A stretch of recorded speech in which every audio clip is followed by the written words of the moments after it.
Se vigilan las entradas y salidas de los institutos. Policía y Guardia Civil controlan que los estudiantes cumplen las medidas anti-COVID.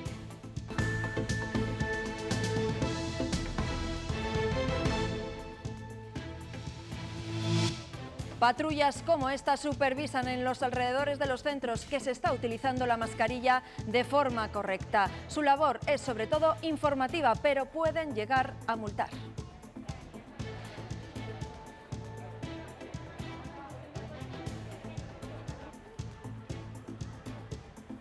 Buenos días. Se busca así limitar los posibles contagios en el entorno escolar y con ese propósito también se han habilitado turnos de tarde en los institutos. La medida no ha sido bien acogida en este centro de Laguna de Duero, en Valladolid. Con esta protesta han rechazado las clases vespertinas. Cuando yo vuelva a casa, él ya se ha ido al instituto y hasta las 10 de la noche casi no va a llegar. Se van a trabajar por la tarde, me tendría que quedar con mi hermano. Yo tengo una beca deportiva y me la estoy jugando. La Fiscalía del Supremo pide que no se admitan las querellas presentadas contra el Gobierno por su gestión de la pandemia. Además, justifica el estado de alarma. Un equipo de científicos ha hallado posibles indicios de vida en el planeta Venus. Han detectado un gas, la fosfina, asociado al crecimiento de los microbios. Y en cuanto al tiempo, las lluvias de estas últimas horas van a menos y las temperaturas bajan un poco más, pero Francisco, el cambio importante está por llegar. Así es, ya ayer llegó este pequeño cambio, las lluvias recorrieron la comunidad, se están alejando ya por Soria, puede quedar algunas réplicas que serán poca cosa, en general van a ir claramente a menos, ya tenemos temperaturas más bajas, hoy y mañana tiempo un poquito más tranquilo, pero el jueves llega el cambio importante con lluvias más fuertes y temperaturas más bajas.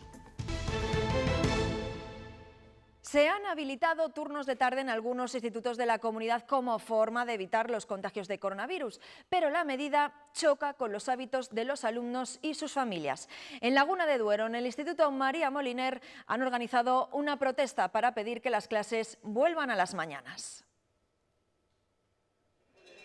A las 6 de la tarde los alumnos de primero y segundo de bachillerato debían estar en el primer día de clase, pero han empezado el curso con una protesta. El jueves se enteraban de repente y sin previo aviso de que sus clases se harían en horario de tarde. Vino una alumna a entregar que le faltaba cosas de la matrícula y le dijeron que posiblemente íbamos a tener clases por las tardes y de repente lo colgaron en la web el jueves, 3 días antes de empezar el curso. Los horarios familiares han saltado por los aires. Que a lo mejor los padres trabajan por la tarde y están con los críos aguantando a sus hermanos por la tarde. Yo me voy muy pronto por la mañana, cuando yo vuelva a casa, él ya se ha ido al instituto y hasta las 10 de la noche casi no va a llegar. Se van a trabajar por la tarde, me tendría que quedar con mi hermano. Y ahora no puedo. Pero también las clases extraescolares o las actividades deportivas. Si no consiguen cambiar esta situación, muchos planes de futuro pueden esfumarse. Yo tengo una beca deportiva y me la estoy jugando y tengo que ir a entrenar por las tardes y no puedo. Juega el hockey en Liga Oro, lo va a perder, no va a poder ir a entrenar, con lo cual no se le va a convocar. Por eso piden ayuda desesperadamente. Han solicitado al ayuntamiento que ceda espacios públicos para poder seguir teniendo las clases por la mañana. El tiempo corre en contra y de momento no han recibido ninguna solución. En León, la vuelta al instituto se está haciendo de forma escalonada. Allí algunos centros habían pedido que los alumnos se incorporaran a las clases una semana más tarde. La Consejería de Educación se lo negó, pero finalmente se ha encontrado la fórmula para hacerlo de forma progresiva. Lo hemos visto en el Instituto Ordoño II de la capital. La fecha de inicio del curso en los institutos no se ha movido pese a las peticiones de distintos centros que alegaban falta de previsión y escasos protocolos. En este Instituto de Ordoño II de León, ese desentendimiento con la Junta llevó incluso a la dimisión en bloque de la dirección. Pedían una semana de margen y Educación no se la concedió, pero tampoco estableció directrices concretas de cómo debía hacerse la vuelta a las clases. Un silencio que se ha entendido como una oportunidad para que cada centro organice el regreso a su manera. Este, al final, sí lo hará de forma escalonada. La Junta de Castilla y León no ha comunicado nada en contrario, con lo cual nos parece bien. y las familias pues hemos dado órdenes a nuestros pequeños de que vengan de manera escalonada. Que lo hayan hecho de manera escalonada para que los alumnos vayan conociendo un poco el centro. Es mejor que sea de forma escalonada, que no todo el mundo a la vez apelotonado. Consiguen así la semana de margen que pedían, que además de servir para que los alumnos aprendan el nuevo protocolo anti-COVID, tranquiliza y mucho a los padres. Garantizar un curso lo más seguro posible es el objetivo de estas medidas, a las que hay que añadir una más: la vigilancia policial de los entornos de los centros. Los agentes controlan que los estudiantes lleven puesta la mascarilla en todo momento. Su labor es fundamentalmente de control, informativa, pero pueden llegar a multar. Son solo una de las patrullas que la Policía Nacional destina a la vigilancia en los accesos de los institutos de toda la comunidad para que se cumplan las medidas en las entradas y salidas de los centros. Unas buenas prácticas, tanto alumnos como los padres que acompañamos o acompañan a las personas, en este caso ya secundarias, son más mayorcitos. Pero digamos que es sí una especial incidencia, pero no se quitan otros servicios para darlo, sino que lo que se hace es una especial incidencia, pero dentro del operativo. La policía local les apoyará en los colegios de las capitales de provincia y la Guardia Civil hace esta misma función en las zonas rurales. Estos días tenemos que tener más precaución para que se cumplan las normas, para que haya una presencia en esos sitios, en esos colegios, en esos institutos. Preocupan los jóvenes, porque en provincias como Valladolid o Zamora casi 1 de cada 5 contagios está entre los 0 y los 19 años. Una campaña informativa para que hagan un correcto uso de la mascarilla, aunque también tendrá carácter sancionador si los alumnos no cumplen con las medidas de seguridad necesarias para que los centros sean lugares seguros. En educación infantil y primaria ya son 21 las aulas confinadas en Castilla y León por casos confirmados de coronavirus.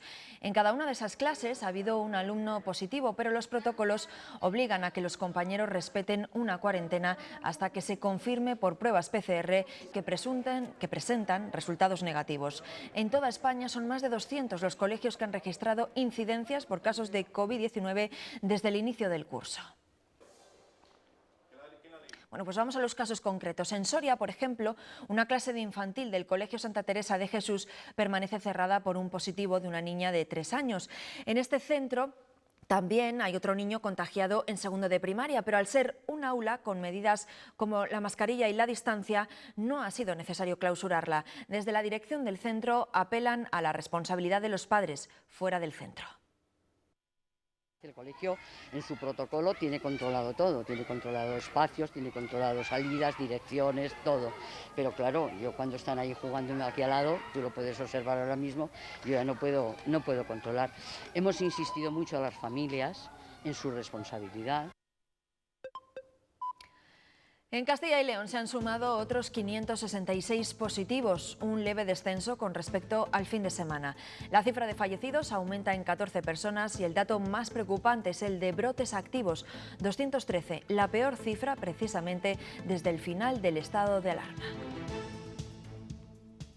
2 de los nuevos brotes se han producido en Burgos, en las residencias de Carcedo y Vallalmanzo. Así, allí se han registrado 9 y 14 positivos respectivamente. Burgos ha vuelto a ser la segunda provincia con más casos en el último día y preocupa especialmente las zonas básicas de salud de Sotillo, con 46 positivos y 39 en Caleruega. Y varios positivos en la residencia de la localidad zamorana de Villar del Buey han puesto en alarma a toda la localidad. En los últimos días habían tomado medidas como prohibir las visitas, pero esto no ha evitado que aparezcan los primeros casos. Aunque todavía se desconoce el número, los positivos de este centro se unen a otros que ya estaban declarados en el municipio. Mientras tanto, las calles están vacías y gran parte de los negocios cerrados. La gente responsable, porque yo creo que hay un poquito de miedo. O sea, claro, somos ya muy mayores y la cosa está un poco peliaguda para nosotros. En la residencia también han dejado de haber visitas y eso, pero bien, ¿qué le vamos a hacer? Y por ejemplo, por la calle y tal, no creo que vea usted mucha gente andando porque no se ve a nadie. Y un positivo por coronavirus en el Palacio de Justicia de Ponferrada y el hecho de retirar tarde de su puesto un contacto muy directo ha llevado a la representación sindical a reclamar el aislamiento de otros contactos estrechos y la realización de pruebas PCR. Los trabajadores también han reclamado la inmediata limpieza y desinfección del entorno confirmado. Lo que creemos es que hay que hacer bastante más PCR de lo que se está haciendo, y si hay que hacer un rastreo, pues claro, los compañeros que están en el juzgado hay veces que sacamos la mascarilla, bueno, ciertas cosas, entonces también ellos tienen un poco de preocupación. Cuando hay un caso confirmado como este caso, pues creen que hay que hacer eso, lo que te acabo de decir, más PCRs a los compañeros. La Junta de Castilla y León intenta aliviar la carga de trabajo que sufren los centros de atención primaria.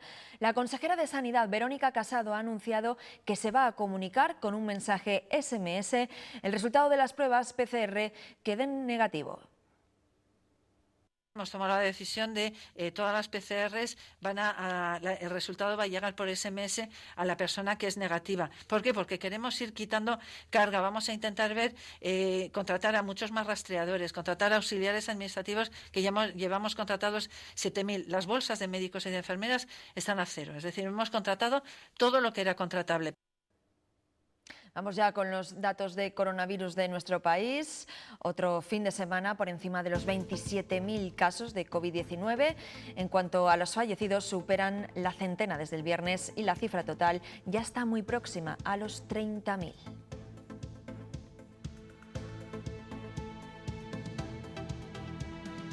La comunidad científica sigue confiando en que el próximo mes de diciembre tendremos vacuna contra el COVID.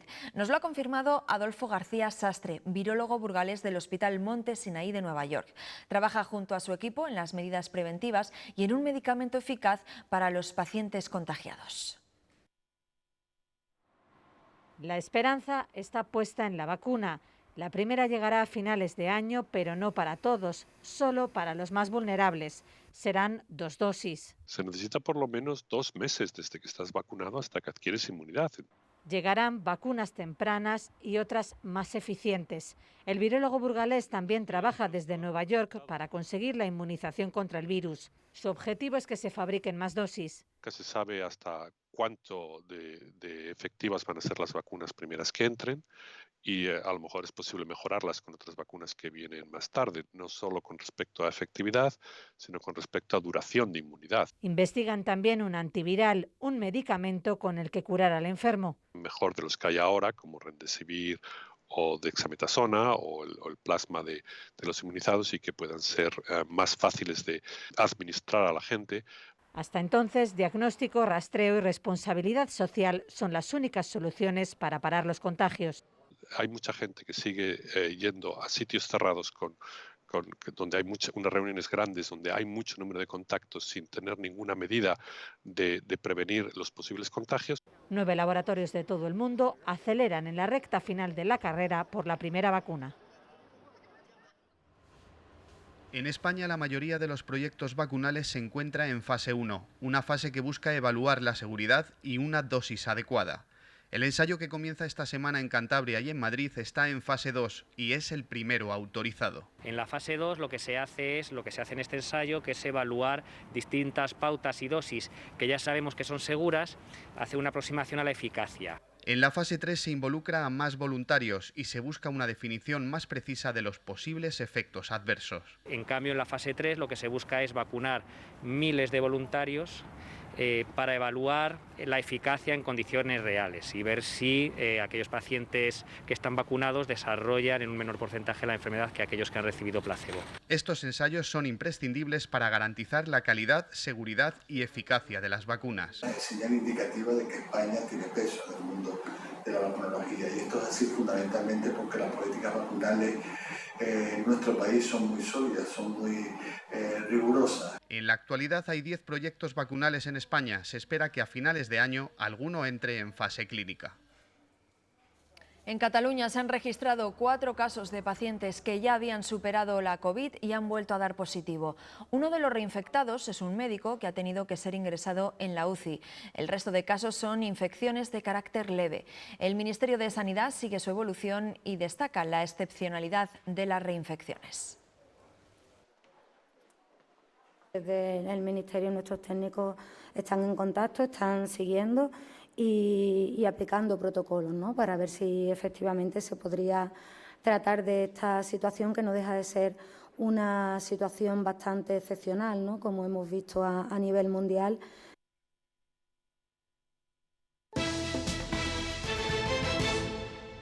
La ministra Reyes Maroto ha pedido altura de miras a los partidos de la oposición para poder sacar adelante los presupuestos generales del Estado de 2021. Lo hacía anoche en el programa Cuestión de Prioridades.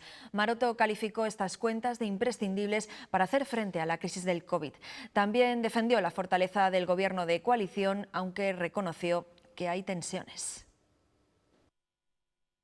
La pandemia nos ha hecho más fuertes. Hemos tenido que tomar decisiones de urgencia para dar una respuesta de Estado a esta pandemia y que, por lo tanto, en el día a día somos un gobierno muy robusto, muy reforzado, en el que además dialogamos mucho, con tensiones en puntos que son a veces complicados, pero que hemos sido capaces de anteponer las diferencias al interés general, y eso mismo pues debería también producirse en el Consejo, en el Congreso. La Fiscalía pide al Supremo que rechace todas las querellas que se han presentado contra el Gobierno por su gestión de la pandemia. El órgano, dirigido por la exministra Dolores Delgado, argumenta que es imposible afirmar que se podía haber previsto. Además, reparte la responsabilidad al resto de administraciones públicas y dice que no es lógico pensar que todas hayan actuado de forma negligente. Esto es lo que dice el informe de la Fiscalía. Ahora corresponde al Supremo mantener o no las querellas contra el Gobierno. Los ayuntamientos podrán ahora acceder a su superávit para gastos de 2020. El Gobierno cambia de estrategia y anuncia la suspensión temporal de la regla de gasto. Los municipios lo reciben como una buena noticia, pero piden más medidas, como la creación de un fondo específico para entidades locales. El Gobierno vuelve a abrirse a la negociación, a los contactos y al diálogo con todas las fuerzas parlamentarias y, por supuesto, con los ayuntamientos, y esperamos que esta vez se consiga. Es una noticia buena, pero insuficiente. Insuficiente porque deberíamos ampliarla al año 2021, que sinceramente el año 2020 va a ser un año complicado económicamente hablando, y por lo tanto el cumplimiento de la regla de gasto para el 2021 es muy importante que se suspenda también. Igual que se ha aprobado para las comunidades autónomas, hace falta un fondo específico para los ayuntamientos. Otro fondo para el transporte, porque hemos tenido que salir con nuestros buses a prestar el servicio en unas condiciones de pérdida de ingresos. Carmen Calvo retoma la relación con el grupo parlamentario del PP después de la sustitución de Cayetana Álvarez de Toledo como portavoz. La vicepresidenta mantuvo ayer una reunión cordial con la popular Cuca Gamarra, en la que no ha habido avances en la negociación de los presupuestos. Hemos tenido un ambiente razonable. Ojalá podamos seguir avanzando en algunas cuestiones. Hay que tomar algunas decisiones que convendría que el Partido Popular estuviera en ellas. No hay presupuestos en estos momentos, ni tan siquiera los mimbres necesarios para la elaboración de un borrador o un anteproyecto han sido traídos al Congreso. Y desde el Partido Popular, su presidente dice estar tranquilo pese a las investigaciones judiciales de la llamada Operación Kitchen. Pablo Casado habla de ese supuesto entramado parapolicial como algo del pasado de su formación, aunque si es necesario, asegura, actuará con contundencia. Por ahora no me preocupa porque el señor Martínez, que es el único imputado, no está afiliado al Partido Popular. Ahora, lo que tengo que decir es que si esas informaciones un juez dice que se han demostrado y hay alguna persona que tenga algún tipo de culpabilidad, no solo me preocupará, sino que me ocupará. Óscar Puente, alcalde socialista de Valladolid, considera que el secretario general de su partido en Castilla y León, Luis Tudanca, necesita mejorar haciendo oposición y realizando labores de coordinación. El edil lo comentó en un medio de comunicación el domingo y el secretario regional del PSOE le ha contestado. Se acaba la armonía pública en el seno del PSOE. No era la primera vez que lo hacía, pero de nuevo Óscar Puente cuestiona abiertamente en una entrevista en El Mundo la forma de hacer oposición de su secretario general. Es una oposición sustancialmente mejorable. Falta coordinación, un rumbo claro, que se nos ponga de acuerdo. Cuando uno lo que obtiene a cambio de lealtad es deslealtad permanente, no puede permanecer quieto. Palabras que dice ya ha trasladado internamente, aunque otro asunto asegura es que le hagan caso, y a las que el aludido responde. En esa entrevista parece que no le gustaba ni la gestión de la Junta de Castilla y León, ni la gestión del Gobierno de España, ni la gestión del PSOE autonómico. Solo le gustaba la suya. Mire, y en eso coincidimos. Yo creo que Óscar Puente y todos sus concejales, todo el equipo de gobierno del Ayuntamiento de Valladolid está haciendo una magnífica gestión. Puente ya cuestionó que Tudanca no hubiese tomado la iniciativa para intentar lograr que IGEA no pactase con Mañueco. En mayo de 2018, el portavoz del PSOE también se vio obligado a estas disculpas. Permítame pedirle disculpas por haberle colocado entre todos, en medio de un fuego cruzado. Después de que Puente cuestionase al procurador del Común. En su partido hay quien no se moja de momento. No sé qué ha dicho mi compañero Óscar Puente. Menos ir de gallitos, porque creo que, por ejemplo, estas declaraciones no favorecen a nadie. Y desde la oposición, quien le brinda apoyo. Podemos ha criticado el decreto que anunció la Junta para la atención de menores y personas dependientes que tengan que estar aisladas por el COVID.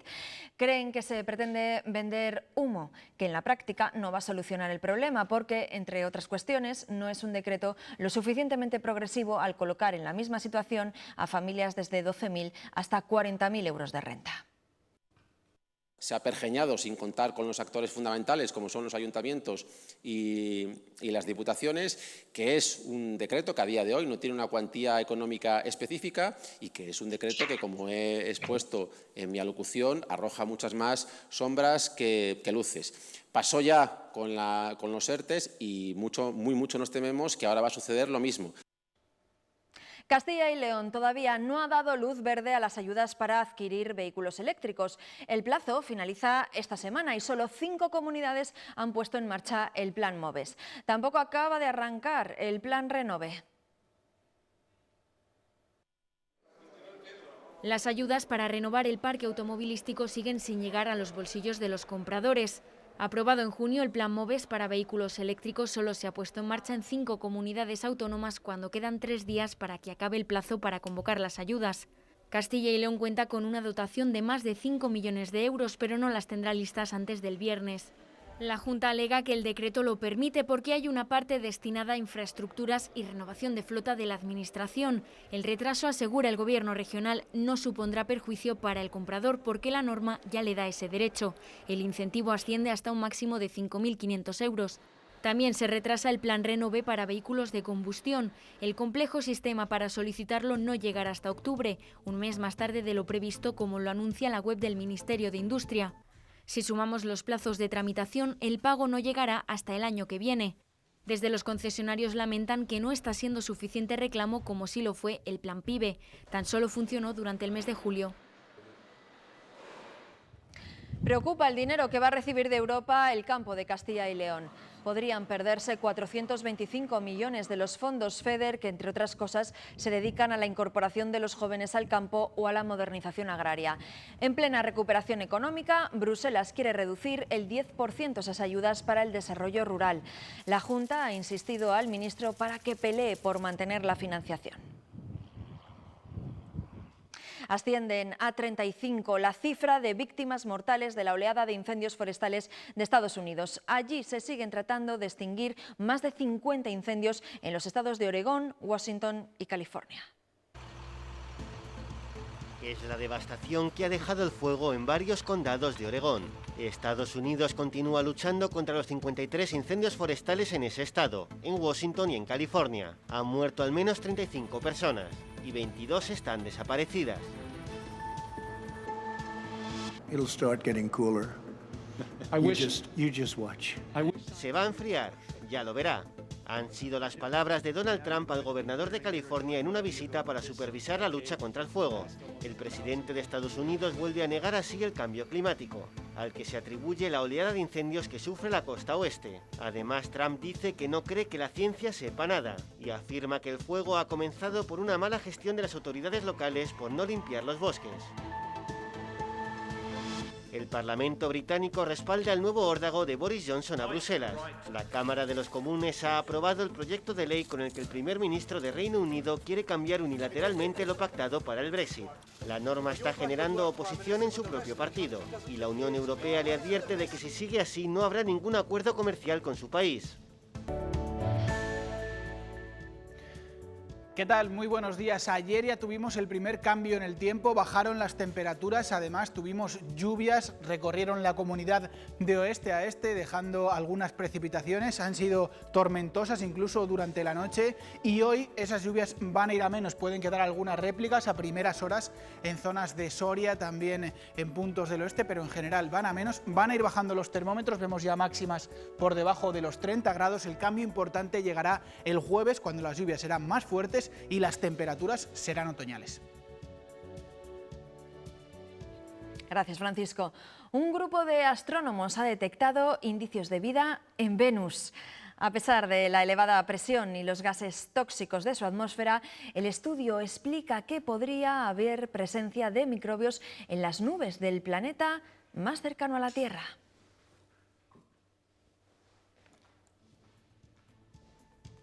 Bueno, pues así nos vamos, pero regresamos en unos minutos, tras una pausa para la publicidad. Hasta ahora.